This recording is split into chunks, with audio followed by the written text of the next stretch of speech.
Salut tout le monde! Si vous allez à un concert d'idol au Japon, il y a de grandes chances que vous tombiez sur des personnes totalement à fond dans la musique et dansant à s'en arracher les bras. Alors, bienvenue dans le monde des fans extrêmes et de l'otage.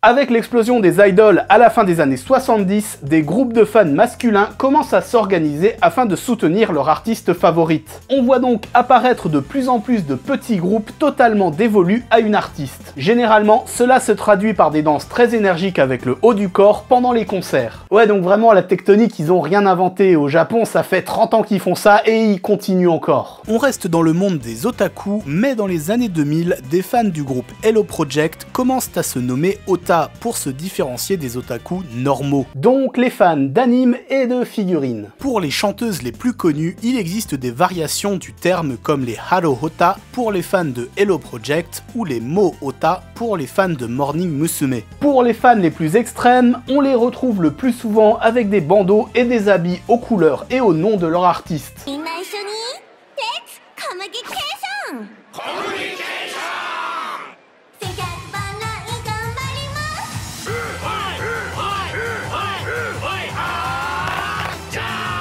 Leurs chorégraphies se sont complexifiées au cours des années, devenant une véritable pratique artistique que l'on appelle otage, l'art du fan. En gros, ce sont un peu des cheerleaders de concerts d'idoles. De nos jours, il existe énormément de mouvements différents, et certains sont même devenus des classiques comme le OAD, le Overact Dolphin. Overact Dolphin, mais c'est quoi ton délire ?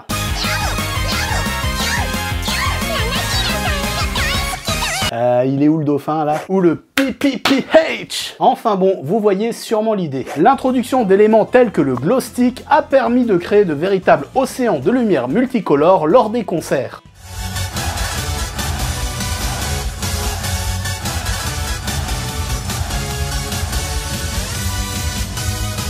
Avec l'évolution de ces petits groupes, la musique elle-même a été adaptée afin de permettre à ses fans de participer pendant les concerts. Des parties de la chanson sont faites pour que les fans chantent à des moments précis, et il existe de véritables feuilles de chant afin de définir les parties destinées au public. On est donc bien au Japon, se donner à fond, oui, mais dans la précision, s'il vous plaît. Actuellement, le otage n'est plus forcément quelque chose fait que par ses fans extrêmes. Le côté très visuel des glow sticks a permis l'éclosion de nombreuses vidéos de chorégraphie sur internet, donnant souvent quelque chose de plutôt sympa et ne se limitant pas forcément à la musique d'idol.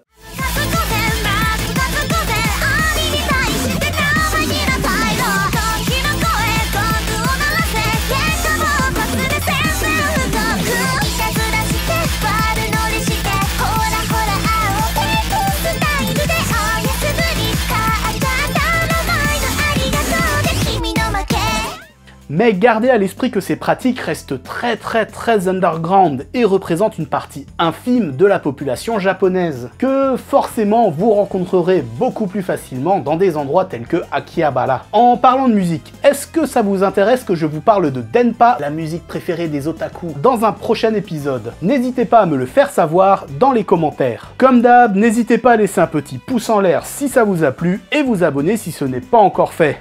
Ja, matane!